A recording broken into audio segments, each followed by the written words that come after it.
Last race of our triple header, heading into one of the most dangerous tracks on the F1 calendar, the Jeddah GP. We've had quite the variety in this triple header. The beautiful Suzuka gave us a nice qualifying, but quite the boring race. While Bahrain definitely delivered, giving us a good idea of where every team stands, their strengths and weaknesses, and finally some nice overtakes. It was the first track I would say gave us a banger of a race, and while Australia was fun, this was completely in the dry and good strategy and overtakes.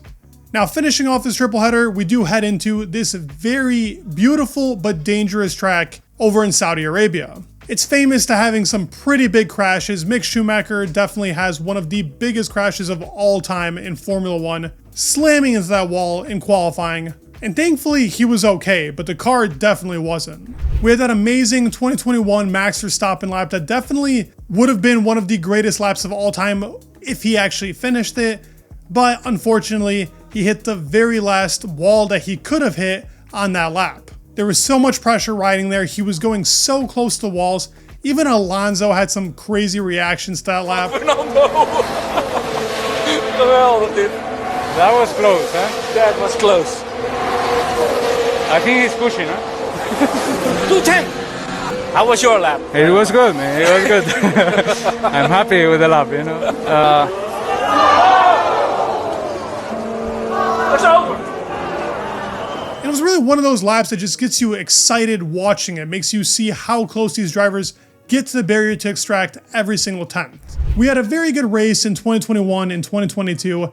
I do think 23 and 24 weren't the best, but it's hard to top a race like 2022 where you had Charles and Max fighting for the lead after so many different strategies were used to try and get that DRS chicken. I really hope we see something close because there's so many cars that are competitive enough to fight here.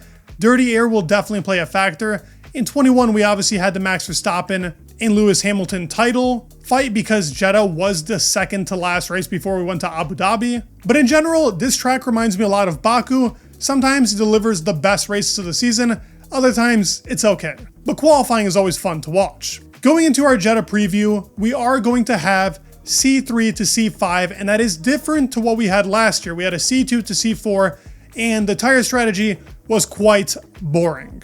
There was a safety car brought out by Lance Stroll, which was the best moment of that race because of that beautiful radio we got. Lance Stroll into the barriers and out of the race. Hit the wall.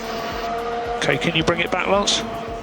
No, the wall. But with the exception of that beautiful radio, everybody pitted on lap 7. With the exception of a few drivers, Lando didn't, neither did Lewis, but that strategy didn't end up paying off because there was still tire life in Max, Checo, Leclerc, and Alonso's tires to really hold off everybody behind. We did have Ollie Behrman hop in, which was also very exciting, quite the debut to have. And I really do think that was the reason he's now in our sport and why he's performing so well. There was a lot of pressure going into that weekend and he definitely delivered. It does say tire stress is a 3. I think now with C5 to C3, this could be more potential for a different looking strategy, but I still believe we're going to get a 1-stop, unfortunately, and more tire saving. Now with the dirty air, maybe some teams might go for a gamble. I really hope that's the case. The grip of the asphalt is really nice. It's a nice paved track. And braking isn't very prominent. It's a lot of high-speed corners, which is why it's a very exciting track. Track evolution is huge, so we're going to see these drivers wait till the very end to get in those laps. And downforce is about a 2. So we're going to see a lot of different rear wings. I'm definitely going to cover that on Thursday. Always nice to see what teams bring here to try and compensate for a lot of top speed, but also control in those high-speed corners. But where can you overtake and what are the most exciting corners of really this beautiful Jeddah track? Obviously, turn 1 is going to be a big overtaking zone, big DRS zone, which allows for drivers to get pretty close, go hard on the brakes, try and make a move into turn 1 and 2. And if you can do that, usually with the amount of grip that you have being the car in front, you make a pretty big gap going through those high-speed corners in turn 4, 5, and 6, 7, and 8, even 9 and 10, which is where these cars look electric. And it's something I would love to see in person because that's some of the hardest corners to nail, but also some of the most beautiful corners to watch these drivers take because it's not flat out, but very close to being flat out. Now, if you're really ambitious, there have been some overtakes made in turn 13. Lance Stroll and Yuki Tsunoda come to mind. But other than that, it's a pretty long straight and most drivers stay behind to take that DRS. And as we make our way to some of the last corners, 26 and 27, that's where we've seen Leclerc and Max fight and make a very exciting time out of this beautiful circuit. I'm expecting a much better race than that of 24 because the cars are closer than they were in 24. We got to remember that the gap was huge, and that's when Max and Checo were easily dominating the rest of the field in that Red Bull car. But this year with the predictions, I have a much better idea now after Bahrain. I feel like it's been very hard to tell where each team has its weaknesses and strengths, but it's much easier now after what was a pretty entertaining Bahrain GP. So let's start off with who I think is going to be the flop of the race. Now I think he actually had a pretty decent GP till the very end of it. To me, Jack seems to be the guy that's going to struggle pretty badly here in Jeddah. He did pretty decently here in F2 till an incident happened, but this track is very tough for people that haven't driven it in a Formula 1 car. Some drivers are exceptional in this track while others struggle big time, and I just think it's going to be Jack, unfortunately. He has secured his seat for at least half of the season now, which is what the reports have been saying, and I'm very happy of that. He's shown a lot of real good pace, but he can never really capitalize upon it. In the race, his pace is decent, but it ends up falling off on tire wear, which is natural in these rookie drivers. It was happening a lot to Oscar in his rookie season, but now that guy's looking like a completely different animal. Now, who's going to be my unchained driver? The driver that I think is going to surprise us.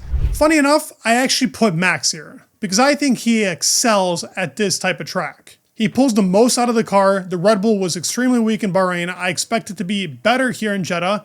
Not a winning car like it was in Japan. Somehow Max pulled that off. But it's more front limited, which is what the Red Bull likes. And it's got a lot of high speed and top speed stuff, which has been pretty decent for the Red Bull in all of these years of these current regulations. So he could be fighting for some very good points. I expect better than a P6, I'll tell you that. Now my surprise team for this track, it's gonna be RB. I think it follows the same trend as the Red Bull. It's good on some tracks, bad on others. Where it's rear limited, I think that's where the Racing Bull struggles. Where it's front limited, like it was in China. In Japan is a bit of a mix of both. The RB was a very strong car in the midfield and probably the top contender. Now in Bahrain, it was a completely different story. They were also very behind because of qualifying. And I hope we see a better performance out of Liam. He's been a bit too scruffy and a bit too many mistakes. He's trying to kind of force something that's not really happening right now. So hopefully a better GP for him. I expect Isaac to do pretty decently here. He's been doing very well in the whole season. Even Bahrain was pretty good considering the car was not in a good spot. Now the best drive for me before we get into the top 5, as I did put Max in the Unchained driver, I think the best drive is going to be Ali Behrman. Now yes, he had a good performance in 24, but in F2 he's always been really good in straight tracks. Baku has been a bit of a specialist track for him. And this is a street track, high speed corners. He's done very well in any street track in F2. I expect the same to be shown in F1. He's had an insane start to the season. Probably the better out of the two, even with Ocon securing more points in these latest races. I think Ali has been extremely impressive with the exception of Australia. So for me, I'm going to put him up there for best drive. I hope this comes true. Now let's talk about the best and worst teams. First, I'm going to start off with the worst. And while I do believe the Sauber is getting better in the high speed stuff, and whenever it's behind really any car, it struggles big time. Nico was in P13 until he was disqualified, but the car does seem to be getting a bit better, if I could say, but still far from where it needs to be. I'm not expecting any huge upgrades to be brought here for the Stake F1 team, and they would need a miracle to score points, kind of like they had in Australia. So for me, they're still going to be in P10. Now P9 is a toss-up because there's a couple of teams here that I think struggle in high speed. Now, Aston is not one of those teams that struggles in high speed. It's one of the only good characteristics of the AMR 25. But other than that, the car is just a complete boat. And I think going into that last sector, they're going to struggle to make even that exit work out and then have the top speed going down into the first turn. The car is horrible. It really isn't good. And as much as I would like to believe there is some saving of that car, Newey's not going to work on it. It's going to be a rough season for them. And while they have shown flashes of some pace, specifically Australia in the wet, that track is an exception. It was also raining. Alonso can pull some miracles, but it's really tough to do it when your car is a literal boat. So for me, Aston in P9. In the last team that I have to put into P8, honestly, any of these teams can go up there, but I expect Racing Bulls to be the best out of the midfield. Williams has also shown that their pace is extremely good on any track that they have, and this is more front limited. So I expect Alpine to be at PA here. They had a great Bahrain, rear limited track, a lot of slow speed corners where they excel at. This is more high speed. I think they're going to struggle a bit more here. And we're not going to see a crazy Pierre Gasly qualifying performance, even though he is exceptional in qualifying in really any car you give him in, but it's going to be tough to extract it here with that Alpine. And really through this regulation period, they've never been good here. It's always been a struggle track for them. Now for the best teams. We obviously have easily our top four. Sometimes the midfield can maybe nip at the top four, but right now it's McLaren, Ferrari, Mercedes, and Red Bull. For me, I do believe the Red Bull is going to perform a bit better here, but if we're talking about the top team, McLaren is the obvious one. I have them in P1, and it's hard to say they're not going to be that team. I mean, whatever track you throw them on, they are the best. They just have that advantage right now.